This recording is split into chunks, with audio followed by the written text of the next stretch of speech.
Truck driving hours of service versus a bad dispatcher. I spent 9 years as a truck driver and have a few stories of malicious compliance. This is one of them. For those who don't know the relevant rules for truck driving, I posted a piece on my profile to help explain what the problem was and why my compliance was malicious. This post is long enough, and posting the rules here would turn this into a mega post. I make no apologies for errors. We're mostly adults here. If you get PTSD from typos or formatting errors, seek professional help. Some backstory here. I started driving a truck for a large company in 1999. If you drive a truck in the US, you've seen the trucks. In 2004, my wife started driving with me. We were a star team and our dispatcher loved us. Shortly after we got our brand new truck, the engine self-destructed, and when they replaced it, they didn't set the governor. Most of our trucks were limited to 65 miles per hour, but we had no such limit, so we could take full advantage of the 75 mile an hour limits in many of the western states. For that reason, our dispatcher kept us running almost constantly and let us do damn near anything we wanted. We were never late. We also drove in weather that would have other drivers wetting themselves. So when we shut down for weather, he would send out a mandatory weather shutdown for all trucks in our region. This worked well. When he implemented such a shutdown, our company never lost a truck in the area, while other companies lost dozens. On to the story. We had been driving constantly for several days and were at the limit of our hours for service. It's possible to adjust your driving schedules to optimize your time, and I had handed over my truck so that my wife could drive the final 11 hours of the trip and deliver the load just as she reached her limit. She couldn't legally drive another mile. I had about an hour and a half left, but couldn't realistically take a load, so I might as well have had no hours left. Since we'd been running hard, we wouldn't have any more hours available until after the 34-hour reset kicked in. The 34-hour reset was a great device for us drivers. Given the limits on hours we could work, if we ran hard, we could theoretically rack up 140 hours of work early on, in a 192-hour 8-day period. At that point, we would have to stop driving. Without the reset, we would theoretically have to sit for a minimum of 52 hours. With the reset, we sit just under a day, and could gain almost 30 hours in our work week. That means a pretty good bump in pay. Now, we had delivered in the wee hours of Sunday morning and had to shut down for about 22 hours before my 34 reset was completed, and her 34 hours would be up just about the time I finished driving an 11-hour shift. So we settled into a truck stop for the day, and in the morning we went to a little church across the street. As we were leaving, I got a phone call. It was the weekend dispatcher, or WD. Weekend dispatcher. Where are you? I sent you messages. I need you to answer me. We were in church. What's up? We have a load for you. You need to go get it right now. Bull crap. I can't take it. I'm out of hours. Our system shows that you have an hour and a half left. Yeah, that's not enough to take a load. Besides, I'm 16 hours into my 34-hour reset. We don't shut down for resets. If you have the hours, you have to drive. I have an hour and a half. In 18 hours, I'll have 70 hours. An hour and a half won't get me very far anyway. You're in city number 1. The load is right there. The delivery is in city number 2. Our system shows that it's an hour drive. You can make it. My regular dispatcher wants us to be ready to go when he gets in tomorrow. He's not your dispatcher right now. I am. If you refuse this load, blah blah blah blah blah blah blah. I cannot deliver that load. It's too far. I won't make it in time. This is a rescue load. It absolutely must be delivered by 4 p.m. You have the time, you will take the load or else. Fine. I knew exactly what would happen. I did it anyway. I spent 15 minutes doing a vehicle inspection as required by federal law. Then I drove another 15 minutes in the logbook to get the load from the other driver who was, surprise, out of hours. Then I did the legally required inspection of the trailer. Yet another 15 minutes. If you're keeping track, that's 45 minutes. Leaving 45 minutes to make the 1-hour drive. And I drove away. I followed the route that the company's system told me to go. About a half an hour into the trip, I ran into the construction that we had passed on the way in. At this hour, even on a Sunday, traffic was slow with all the people getting out of church and or going to lunch. After 45 minutes, I was out of time, so I pulled into a hole-in-the-wall truck stop about 15 minutes from City 2, shut down, and sent a message to dispatch. Needless to say, he lost his crap. The next conversation took place over satellite computer, in text, which everyone knows is recorded and saved for any interested party to see at a later date. Weekend dispatcher, what the hell? I told you I couldn't take a load. You had an hour and a half. That was a 1 hour load. 1 hour of drive time on ideal roads. You neglected the time it would take to inspect the vehicles, any time required for paperwork or other things, and traffic conditions. I ran into construction and got delayed. I'm shut down. You need to deliver it. Now tell me, which federal law did you want me to break? The law requiring inspections prior to every trip for every piece of equipment? Or the hours of service laws? Or maybe you wanted me to shove the cars out of the way in the construction zone? I'm at hole-in-the-wall truck stop. You can send a rescue truck to get the load. The rescue truck arrived about 6 o'clock that night. The load was late. We sat at the truck stop until Monday morning when our dispatcher called us. Dispatcher, what the hell? Weekend dispatcher called and made dire threats. I tried to tell him. At that point, my dispatcher launched into a vitriolic tirade. To borrow from the movie, he wove a tapestry of obscenities that, as far as we know, is still hanging in space over Lake Michigan. The man was an artist with profanity. He didn't wind down for several minutes, and I don't think I heard him repeat himself once. He had some potted plants on his desk, and I felt sorry for the PTSD that they would suffer. Except for his ficus tree. That tree was a jerk. When he got done, he just told us that he would do what he could. I was to wait out my 34 hours, 10 p.m. on Monday now, and he would make it up to us. He had us planned to pick up a load nearby for a long cross-country haul, and now he had to find another driver he could trust to deliver it on time. It's my understanding that the late load cost the company several hundreds of dollars in damages from the customer, and the weekend dispatcher was officially reprimanded twice. Once for that, his poor planning was the official reason, and once for urging us to break the law. That sort of thing could cost the company tens of thousands of dollars in fines. He was also given a note to file about listening to drivers who had arrangements with their dispatchers and knew their jobs better than he ever could. I'm sure my dispatcher ripped into him personally as well. My dispatcher could be scary at times.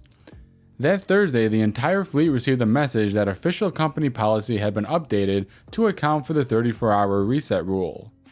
All dispatchers were made to attend mandatory class on how to use it effectively. You want me to drive this truck across quicksandish mud sludge? Yes. The story is from a buddy of mine who works as a delivery man for large loads of construction supplies. He's absolutely convinced that the internet is out there to scam you and steal your identity and kill you.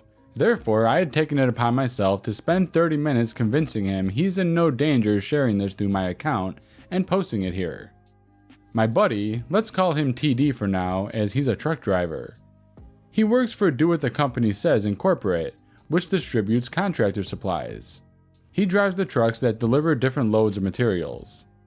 About a month ago, he was on a job for strict butthurt general contractor, or I'm just going to call him general contractor, to deliver lumber for a housing development being built on marshy land. At the point of his delivery, general contractor had not drained a lot of the area for some reason, except for a few large, deep, isolated puddles. This wood truck driver delivered was being used to frame up some sidewalks and foundations for some other things. The access road was just packed soil with gravel on top of it. The previous day to truck driver's delivery, it had rained hard. Truck driver pulled the 18-wheeler with a nearly full trailer of lumber, that's about 30 tons just for the wood, to the entrance of the access road, which had fallen into mud sludge with rocks in it. To test the sludge for driving, truck driver took a paint stick and stuck it into the mess that was the access road. The stick sank on its own. The housing development was a good half-mile into the marsh, so he called up general contractor. General contractor, hello? Yes, general contractor, this is truck driver from Do What the Customer Says Incorporated, and your access road is too wet and dilapidated for me to deliver the lumber in. Your guys have to come out and get it in either separate trailers or by hand. I can't do that. We're on a tight schedule. It'd take hours to unload it and take it to the site. You have to bring it down here. I can't do that. I'd get fired, wreck the truck and cargo, and probably a ticket for reckless driving. I'm filing a complaint about this. General contractor hangs up the phone. Truck driver is left waiting there for a solid 1.5 hours, and other supply trucks and contractors back up on the road. He gets another call from general contractor. Where's the lumber I expected over an hour ago? I told you the road is too dangerous for me to drive over. Just get the damn lumber here. General contractor once again hangs up. Truck driver calls his supervisor, let's call him Big H, because he was a big help. Big H, hello, truck driver? Yeah, it's me. The service road for Project X is dilapidated, and if I crossed it, it'll bury me and the truck in. General contractor insists I drive over it. Big help. I'll drive over there. Big help was a supervisor for multiple drivers for the development, so he worked nearby.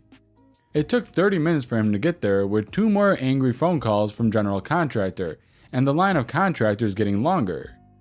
Big help gets to the scene. General contractor is called out to meet with Big help. Big help. Big help. Supervisor of the drivers servicing this area for Do What the Customer Says Incorporated. I hear we have a problem with the service road? General contractor. There's no problem with the damn road. Your driver just refuses to go across anything other than perfect asphalt. Be aware, the service road has dried a little, so it looks a bit better than it did in the morning, but still dangerous driving territory. The packed soil had fallen apart, so it was just semi-wet dirt piles and gravel drying in the 10:30 a.m. sun. Big help. The road seems fine to me, let's test it. Big help borrows concrete boots from another contractor waiting in line, and walks on the ground. Surely enough, he starts sinking. Big help. Yeah, we can't drive over this. The truck would sink really bad in this stuff. It's quicksand without the sand. Contractor. I don't effing care. I need this lumber now. General contractor storms off, leaving all the viewing contractors, including Big help and truck driver, dumbfounded.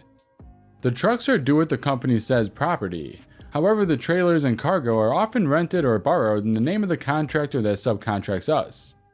The trucks are owned by Do What the Company Says, and they can detach cargo from in the cab. Per company policy, in an emergency, discard cargo and prioritize the safety of yourself and the truck. General contractor contacted Big help supervisor. He was told to tell truck driver to just drive across it. Big help told his supervisor he'll only accept if general contractor signs a liability contract. He handwrites a contract in his truck saying that any and all damage will be the liability of general contractor and must be paid to Do What the Company Says Incorporated. General contractor comes back and signs the contract with a smug grin on his face. Truck driver jumps in his truck and gathers everything important while Big help takes pictures near an oblivious general contractor. Truck driver drives the truck into the road, makes it so that the trailer is about 3 feet away from the edge of the road before the truck starts sinking past the point of no return. Truck driver detaches the cargo and tried to get the truck to escape, but is unable to. Remember, multiple ton truck. This crap is heavy. The truck is already about 1/5 of the way submerged when truck driver releases the trailer as the mud surrounds to about 1/3 of the way up the trailer. The engine is sputtering as it overtakes the truck and gives up. Truck driver panics and abandons ship. He shoves the door.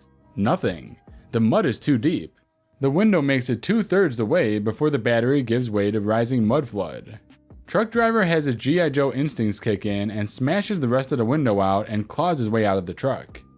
There, a mildly concerned Big help and livid general contractor stare at truck driver as he makes his way across the top of sinking lumber, where it stops sinking about halfway into the quicksandy mud. Big help turns to general contractor and says the most triumphant words ever. Lumber delivered. Since you signed the liability contract, I'll send you the invoice for everything. $80,000 went to the company, plus taxes and fees, and the price of the actual lumber delivery. General contractor tried to argue against it in court, but failed miserably. Don't make holes in your sinking ship, kids. Jump out of it. Don't ask an owner-operator for his boss's phone number. So, I drive an 18-wheeler. Not only that, but I own my truck and my business. One day, while coming into Laredo, Texas, I was in the turning lane for my exit and this car whips out in front of me. Not really having enough room to stop, I turned onto the shoulder, threw on the air horn, which is extremely loud when you're next to the truck, and stopped right beside the guy. He then proceeds to get out of his car with his phone and starts taking pictures of my truck and plates. By this time, the light had turned green, so I gave him a few short horn honks to basically tell him to get going. He then beats on my door, so I roll my window down and he starts screaming about his ears hurting and how I'm damaging his ability to hear.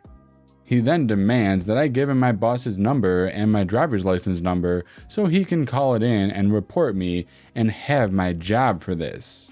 Then he proceeded to move his car to the shoulder and back so close to my bumper I couldn't get around him. I kind of smirked at him and told him he didn't want to speak to my boss because he's a short-tempered man and that he wouldn't like what my boss would have to say about this issue. But he insisted he speaks to my boss.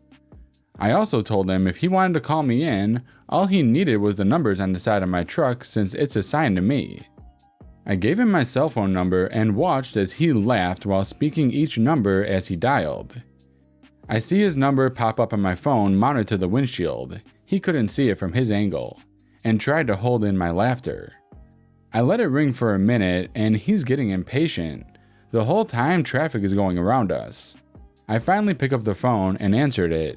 Insert company name here, transport. How can I help you?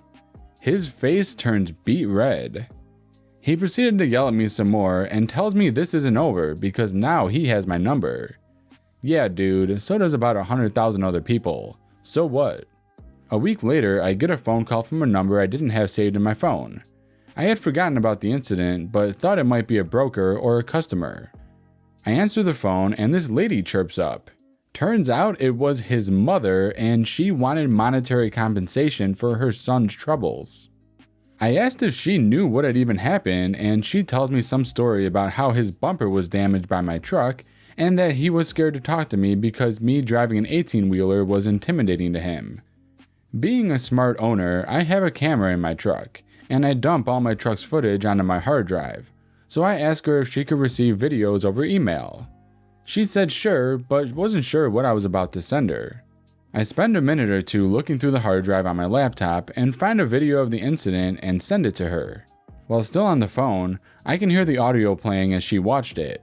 Her tone changed in an instant, and I heard her put the phone down, and all hell broke loose in that house. There was Spanish screaming, things being thrown, and Lord knows what else was going on. It reminded me of that movie, A Christmas Story, when Ralphie's mom called that lady about the curse word, and here's the apocalypse on the phone. Yeah, it was kinda like that, but in Spanish. She then comes back to me and very kindly asks for two things. One, she asked that I forget that she called and act as if this never happened because she was so embarrassed to no end. And two, if I could delete the video of her son's idiocracy. I told her that number one was fine, I could do that.